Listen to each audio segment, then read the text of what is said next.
¿Qué me cuenta del ADN? ¿Qué es el ADN? Dio la noticia ahora que la hija de santo no es la hija de santo.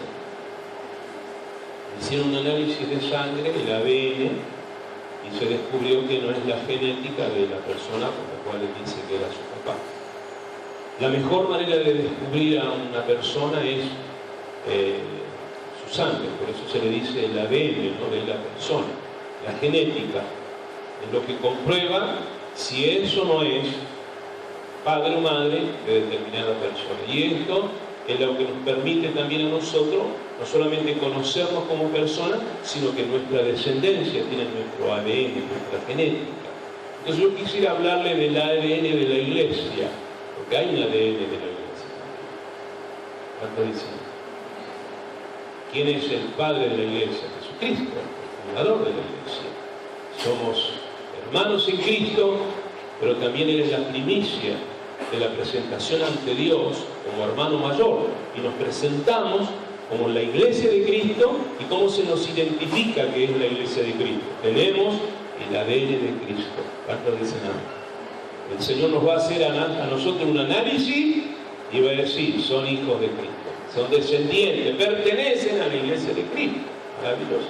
Usted lee la Biblia que vino el malo en la noche y plantó una semilla y parecía que era igual, creció parecida, igual, pero era cizaña en medio del trigo. ¿Y qué dice el Señor? No la toque, no la toque. Después va a venir la cosecha y vamos a separar el ADN de lo que es bueno y lo que es malo. Y así aparecen los buenos y los malos en el tiempo de la cosecha. Miren algunas cositas que nos van a mostrar a nosotros como iglesia si estamos en ese ADN. Vamos a mirar el libro de Filipenses. Básicamente la iglesia de Filipenses, que es una iglesia que se funda en el segundo viaje del apóstol Pablo. Cuando el Señor le habla a través de un sueño y le dice, pasa por Macedonia y ayúdanos. ¿Se acuerdan para los que leen la Biblia? Los alumnos, por lo menos los alumnos, digo, sí, todos lo sabemos. Bueno, la primera mujer que se convierte, Lidia, la que vendía púrpura, al costado del río, el día que Pablo sale a evangelizar, se conoce, se convierte al Señor y ahí comienza la iglesia de Filipo. Una bendición esa iglesia. Crisis, tribulaciones, persecuciones, pero la iglesia siguió la marcha y es maravilloso porque uno ve que esta iglesia realmente nace en Cristo porque tiene las particularidades de Cristo. Miremos una primera situación de lo que es Cristo, capítulo número 2 de este libro de Filipenses, pasaje 5 al 11. Que lo tiene, si no, Manuel ya te está poniendo en la pantalla. Haya pues en vosotros este sentir que hubo también ¿en quién hubo esto? ¿Qué sentir hubo? Avanzamos en el otro texto bíblico. El cual, siendo forma de Dios, no estimó, aunque lo era, ser igual a Dios como cosa que aferrarse, sí, sino que se despojó a sí mismo, tomando forma de siervo, hecho semejante a los hombres. Seguimos. Y estando en la condición de hombre, se humilló a sí mismo, haciéndose ¿qué? ¿Qué se hizo? Hay varias cosas allí que van a mostrar la genética de Cristo. Una de ellas es despojarse, pero otra de las particularidades que quiero que la iglesia tome como ADN es lo que dice, haciéndose obediente. ¿Hasta cómo? Hasta la muerte y muerte de cruz.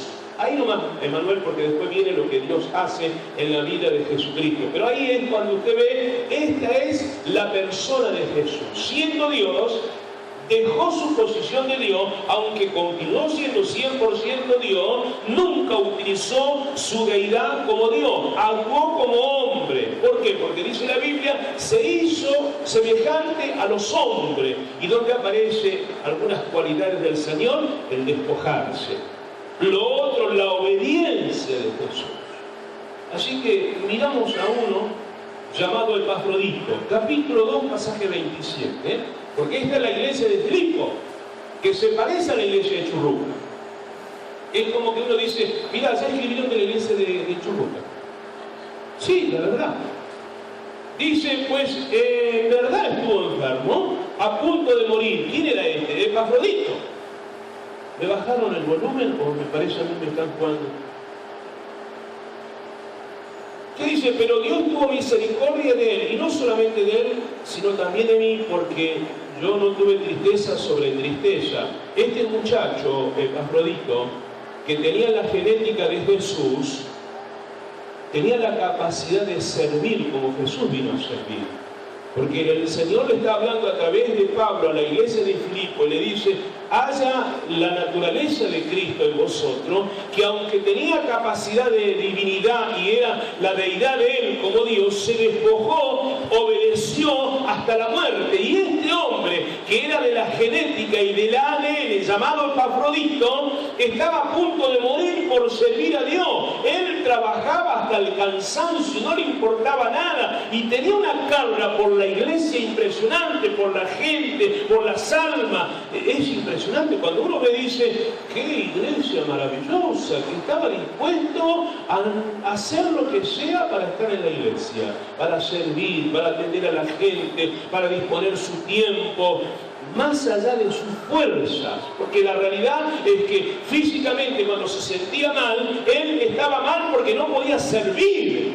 Qué lindo, ¿no? Cuando la iglesia tiene eso, sentir decir, qué lástima que me está pasando esto, tengo ganas de hacer algo para el Señor. Yo que hay gente que hasta, no sé, se inventa la fiebre para quedarse.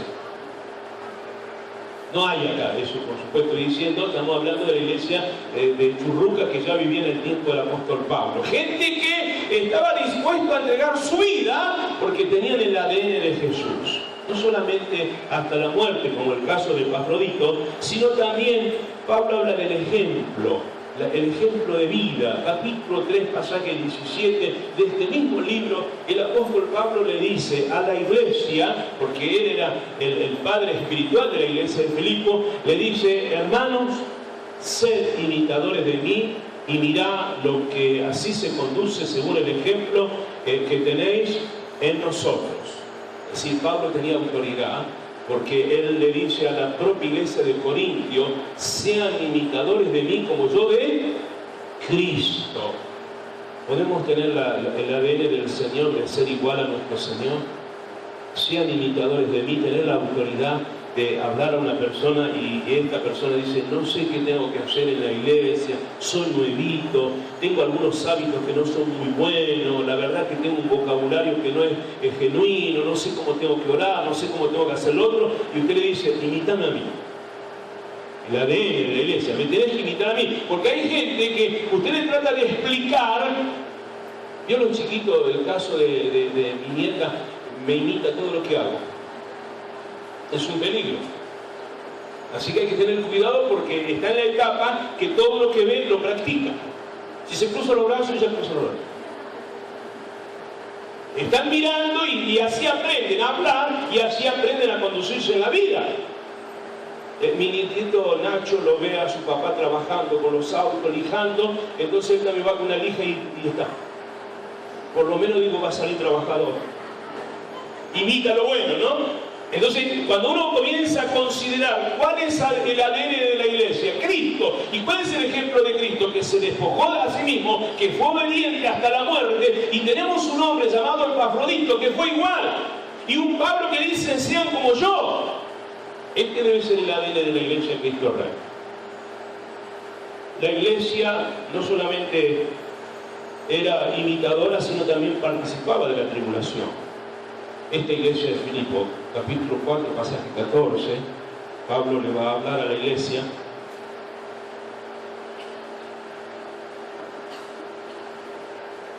Sin embargo, bien hiciste en participar conmigo, ¿en qué cosa?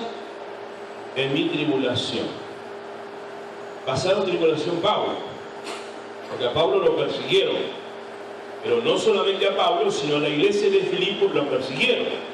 De tal manera que Pablo estaba preocupado por ellos, porque no sabía lo que le iba a acontecer. Pablo tuvo que ser sacado por los hermanos, y Timoteo y Silas se quedaron para confirmar a esas personas, y ya Pablo estaba en Atenas predicando, pero dice que se tuvo paz en su corazón hasta que vino Timoteo y le informó que la iglesia de Filipo estaban fuerte, que la tribulación no le hacía nada. Una iglesia que participa no solamente de las novedades, de las cosas buenas, sino también de las aflicciones. Yo quiero dar gracias a Dios, y siempre lo hago, por la iglesia que Dios nos ha dado para pastorear. Gente que sabe participar del dolor ajeno.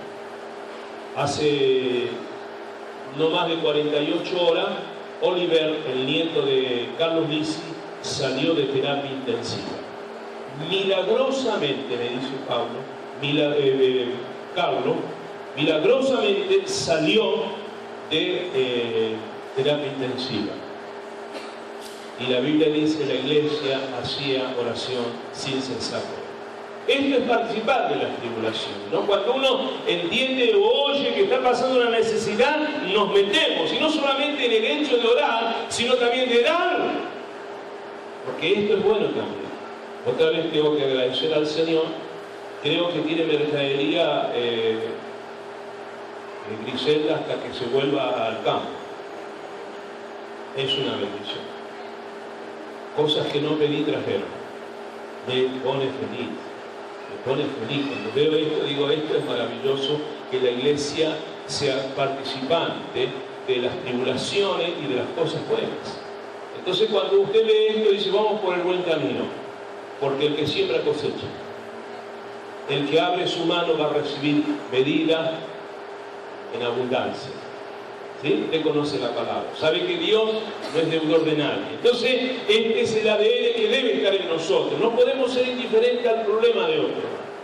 No podemos ignorar las tribulaciones de algunas personas. Tenemos que compenetrarnos a través de la oración. Y si se nos da la oportunidad de ayudar, tenemos que ayudar. Porque es parte del ADN de la iglesia de Cristo. Jesús ha hecho eso. Eso es lo primero que vamos a mencionar. Quiero hablarle de lo segundo, que tiene que ver con características del ADN de la iglesia de Cristo, y tiene que ver con el carácter de la iglesia. Porque la iglesia tiene que tener un carácter, y obviamente el carácter parte de ¿quién? De Cristo, el carácter de Cristo. Entonces, capítulo 2, pasaje 12, nos va a hablar el apóstol Pablo. Dice, por tanto, amados míos, como siempre habéis obedecido, no como en mi presencia, sino solamente mucho más ahora en mi ausencia, ocupados de vuestra salvación con temor y temblor. Ahí está. La característica de Jesús, según Pablo, fue obediente hasta la muerte. Y el carácter de Cristo es la obediencia, porque Hebreo dice, aprendió obediencia, porque nunca fue desobediente, siempre obedeció. El carácter, la genética de la iglesia es porque dice el apóstol, más que apóstol, profeta Samuel, que dice la palabra, que mejor es que se le obedezca antes que se ofrezca sacrificio. El ADN de la iglesia tiene que ser la obediencia. Él primero lo hizo, porque si usted ve en el capítulo 2 de este mismo libro, pasaje 8, dice el texto bíblico, ¿qué hizo el Señor? Y estando en condición de hombre se humilló, haciéndose obediente hasta la muerte. Es nuestra característica la obediencia. Cuesta tanto a la gente el obedecer, el poder seguir lineamientos. A veces tenemos algunas crisis con algunas personas que quieren salir al campo misionero. Quieren hacer la suya. No quieren obedecer a las pautas. ¿Por qué? ¿Por qué tengo que hacerlo? Porque es la estructura. Porque hay que obedecer. No, pero yo creo, y le buscan la manera de poder salvar la situación. Hay una sola cuestión, hay que obedecer. Hay que obedecer. O, no sé, lo llevo a lo superficial, a lo terrenal. tiene un dolor, tiene un problema físico usted, se presenta ante el doctor, le manda a hacer análisis, le descubre que tiene un problema o en la sangre o en algún sector de su cuerpo y le da una dieta. Usted tiene que hacer esto. Si usted obedece, sale rápido de la situación, ¿sí o no? Pero vio cómo la gente ahora, estoy saludando a mi nieta. Vio cómo la gente ahora es un permitido que tiene que decir. Vio que tiene un permitido la gente, porque le cuesta entrar en un tren de obediencia, entonces tienen algunas licencias. Se corren un poquito, no, porque a mí me parece, creo, y da para largo, nunca se sana de la diabetes, nunca salva el problema del colesterol, sigue con problemas de la presión, pero ¿dónde está el problema? No obedece. Hola. Y yo siempre digo esto, si te morís, ya está. Te llevamos ahí a Pablo Podestá, lloramos, te cantamos que el Señor vendrá pronto a buscarte y te leemos el texto bíblico de San Juan, que el que cree en mí aunque esté muerto resucitará, y después volvemos a nuestra casa.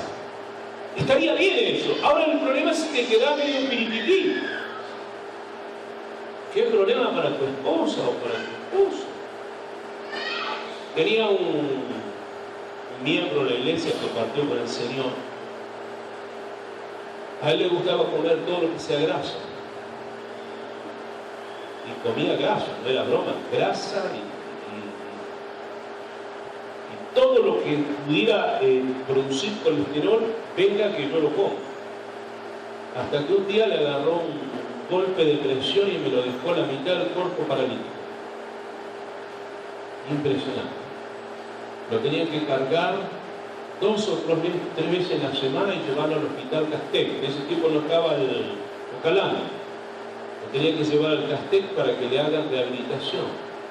La señora no podía atenderlo porque había que alimentar la olla en la casa y pagar las deudas. Entonces, ¿quién lo llevaba al médico? No tenían hijos que pudiera hacerlo. La nena era chica. Así que, ¿quién estaba? Rubén Gil. Porque yo no soy Gauchito Gil, soy Rubén Gil. A llevarlo 3 veces a la semana, sumado, porque para eso es pastor, a todo el trabajo que estábamos haciendo acá en la iglesia. Más todo lo que significa llevar adelante una familia. Bueno, pero a las 6 de la mañana lo pasaba a buscar. Y había que ponerlo en el hombro, porque una parte de su cuerpo, usted sabe lo que le pasa a una persona que tiene hemiplegia, solamente le funciona una parte del cuerpo, la otra parte no tiene fuerza. No es solamente que se le cae una parte del cuerpo, en la cara, es todo esto quedó muerto, hay que rehabilitarlo con masaje, porque encima después apareció una hermana que hacía masaje. Entonces la esposa dijo, pastor, tiene que llevarlo a hacer masaje, así que de 13 me fueron 5 días. Así que tenía que llevarlo al hospital y tenía que llevarlo ahí a que le hagan masaje. Y cuando lo agarraba la hermana, ese músculo que quedó pegado a los huesos, había que desprenderlo. Y lo hacía saltar y se enojaba conmigo. Me trae acá para que me torture, dice. ¿Cómo llegamos a esto? Por la desobediencia. Porque este hombre se terminó muriendo después. Porque la dieta era que no tenía que comer nada con sal. Pero yo sin sal no puedo comer. Ay, Dios, la gente para mí no tiene sabor. Prefiero no comer, mejor así adelgazar. Y le siguió dando grasa y la mujer que dijo, se está poniendo débil, decía la mujer. Y le metió un guiso. Ahí estaba colgado, ahí hay una columna, ahí estaba colocando la última viga, ahí estaba colgado y viene mi señora gritando ahí en la puerta, me dice, anda rápido a la casa del hermano porque no sé si lo encontrás con vida, no, ya había muerto. Desobediente la gente, ¿vio? Y aquí hay gente en la iglesia que vos le decís, tenés que hacer eso, tenés que hacerlo otro, tenés que dejar aquello. Y le buscan la vuelta para seguir mandándole colesterol a su vida espiritual. Por eso se muere mucha gente espiritualmente. Usted los ve que están en la iglesia, parece que están sanos, pero están muriéndose porque no obedecen. Y el ADN de la iglesia tiene que ser obedecer. Antes cantábamos ese himno, ¿no? El obedecer. Bueno. Aleluya. ¿Cómo salimos de esto? El otro carácter, o la otra parte del carácter del ADN de la iglesia es el amor hacia la gente, porque dice el capítulo 2 del libro, pasaje 7, hablando otra vez de otra persona, que tiene que ver con discípulos que tenía el apóstol Pablo. Pasaje 7, hablando de la característica del Señor, sino que se despojó a sí mismo. Cuando alguien se despoja de algo es porque ama. ¿Sí o no? Porque ama. Entonces después aparece que Jesús no solamente lo hizo, sino también hay un hijo espiritual llamado Timoteo, en el pasaje 20 del capítulo 2, el pasaje 20, me gusta cómo me da el ventilador, está bárbaro. Capítulo 2, pasaje 20, dice la palabra: pues a ninguno tengo el mismo ánimo y que tan sinceramente se interese por vosotros. Timoteo era un hijo espiritual de Pablo, y Pablo era un hijo espiritual de Jesucristo. Jesús amaba a la gente, Pablo amaba a la gente, y Timoteo amaba a la gente. Así que estaba interesado en la gente sin intereses secundarios. Mire, el ADN de la iglesia debe ser que usted tiene que amar a las personas como sea y como son. Amén. Como sean. Como sea, no importa cómo sea esa persona, es media arisca, es medio arisco, medio retobado, no importa, igual lo tiene que amar. Es fácil amar a la persona que nos lleva a la punta de todo, ¿verdad? Pero amar al que es complicado, a este redomón que tenemos, es difícil de poder amansar. Es medio tosco, que cuando te saludan, sí, te saludan. Algunos te hacen así y uno sabe que si te está provocando, ¿qué te pasa a vos o cómo andás? Tenés que amarlo igual, interesarte por la persona, como sea esa persona, hay que interesarse. Es el ADN de Cristo, que dice la Biblia, tenía 100 ovejas, las contó y le faltaba una. ¿Qué hizo? Guardó 99 y fue a buscar la que se había perdido. El liderazgo. Los chicos que trabajan con jóvenes, no, se sigue drogando, no, se sigue robando. ¿Qué importa? Seguir visitándolo, tenés que ganarlo para el Señor.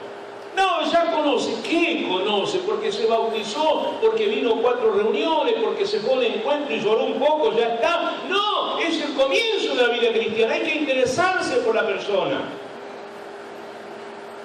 Hay que seguir. Pero pastor, hermano, con la mano en el corazón, ¿cuántas veces el fuego de Dios hubiese caído sobre usted o sobre mí? Sin embargo, Dios tuvo misericordia de nosotros, ¿cuánto dice nada? Entonces, ¿qué dice el Señor? Misericordia quiero, dice. Hay que seguir con la misma paciencia con la gente, que pasen los años y usted lo va a ver. El mal se lo está provocando él, pero usted no puede dejar de amarlo. Aunque esté al borde del infierno, hay que tratar de recuperarlo. Hay que interesarse por las personas porque es el ADN de Cristo, y es la iglesia la que debe tener también, porque Jesús tenía eso. ¿Quién hubiese pensado que Zaqueo iba a recibir en su casa a Jesús? ¿Quién le podía nombrar? Aníbal Fernández. ¿Se imaginan? Con todo lo que dicen del pobre hombre este. ¿Qué? Era un funcionario. ¿Y quién va a la casa de Aníbal Fernández? Jesús. No puede ser, decían. ¿Cómo va a venir a la casa de este Morsa? Necesitaba salvación. Y fue salvo. ¿Y qué gente le acompañaba a Zaqueo?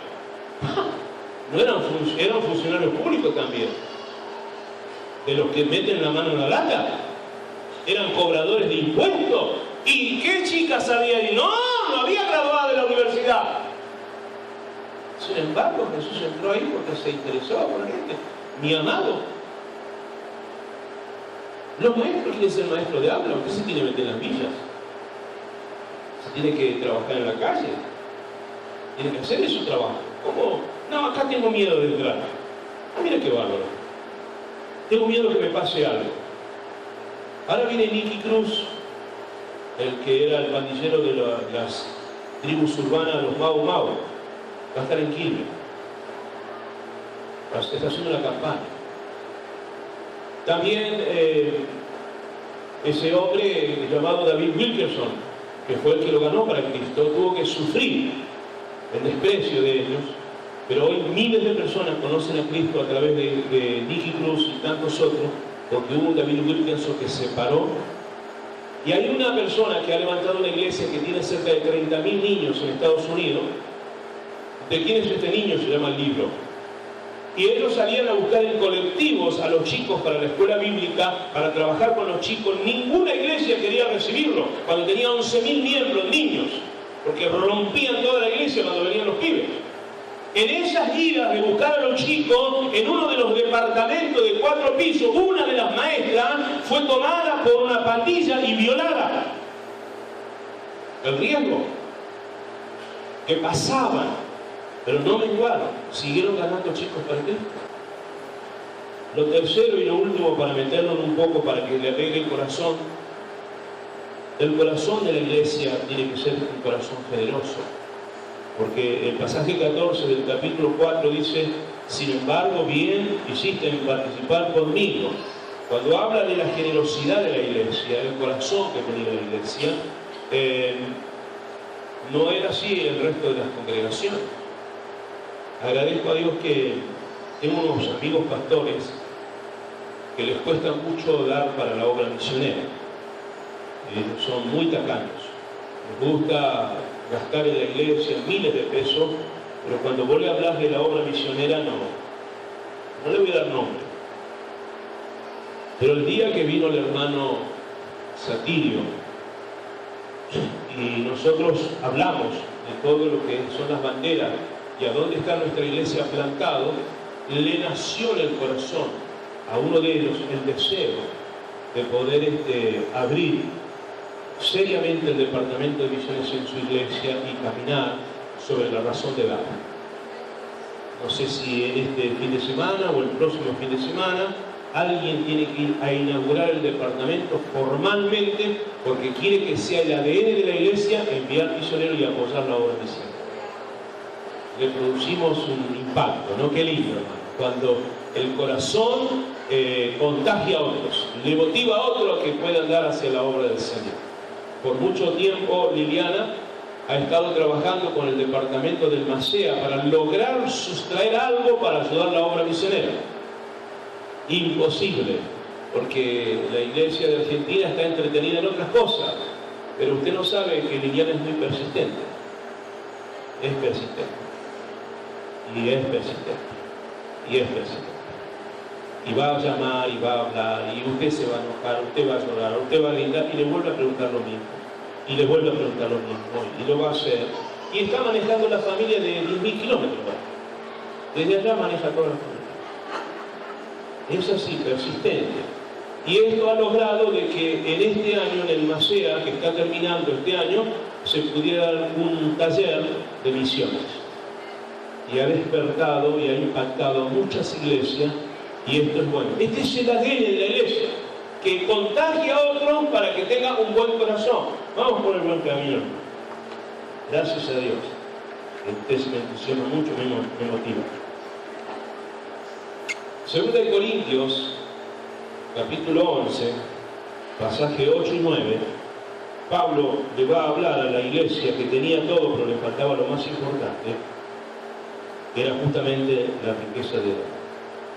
Dice el apóstol Pablo a la iglesia de Corinto: he despojado a otras iglesias, recibiendo salario para serviros a vosotros.